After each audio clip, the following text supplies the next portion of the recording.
Welcome back to Business Connection, and joining me now is Selvi Rajkumar from the Orion STEM Schools. Welcome, Selvi. It's nice to see you again. You've been a longtime friend of the station. So you have something very exciting happening, the Orion STEM School. Tell me, what was the inspiration? Thank you, Liz, for having me here and asking me this question. I'm inspired by John Dewey, the philosopher and the founder of the U Chicago Lab School. Okay. He once said that if we teach today's students as how we taught yesterday, we are robbing them of tomorrow. And I strongly believe that it's the fundamental responsibility of a school to introduce children to the things that they do not know they love yet. And I've seen statements from U.S. Department of Education and other organizations that there is a need for STEM education, and there's a huge gap between the demand and the need in the United States and our country.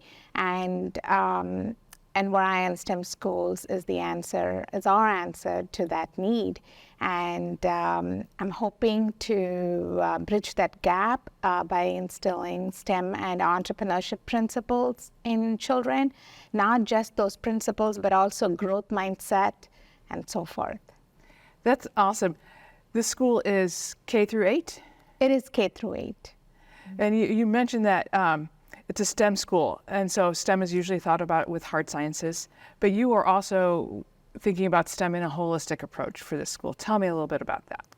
It is a general misconception that STEM is all about hard facts and figures. Mm-hmm. However, it is the best approach to problem solve, to instill creativity in children, teamwork, empathy, and nurturing those emotional intelligence in children by allowing them to work together and developing those social emotional skills, as well as they are seeing the opportunities, challenges as opportunities, and work together to problem solve.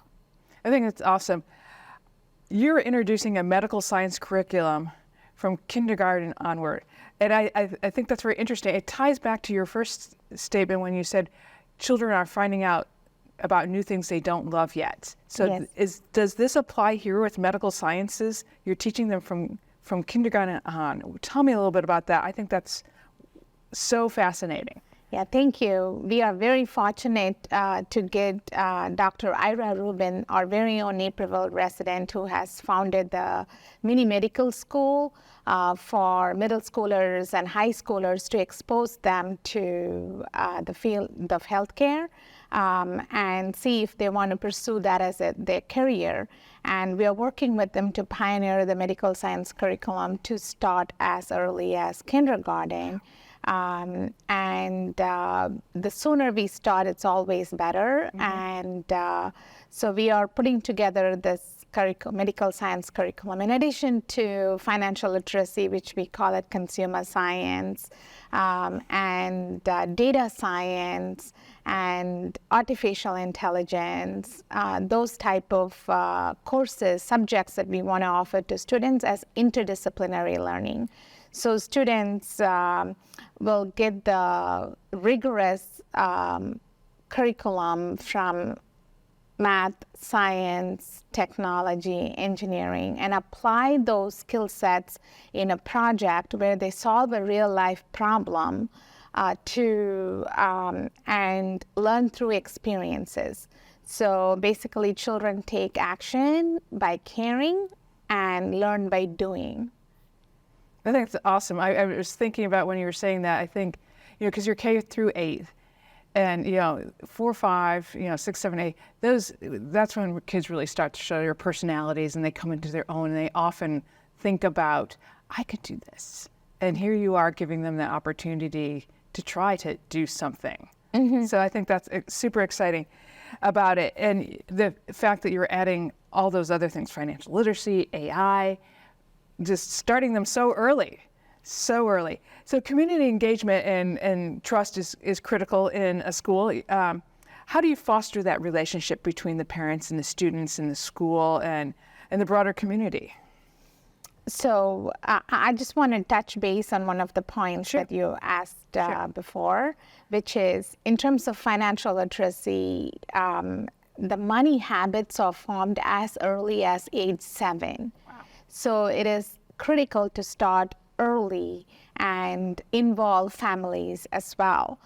So the research that U Chicago team has done has showed that not only it's easy to impart knowledge about finance to students.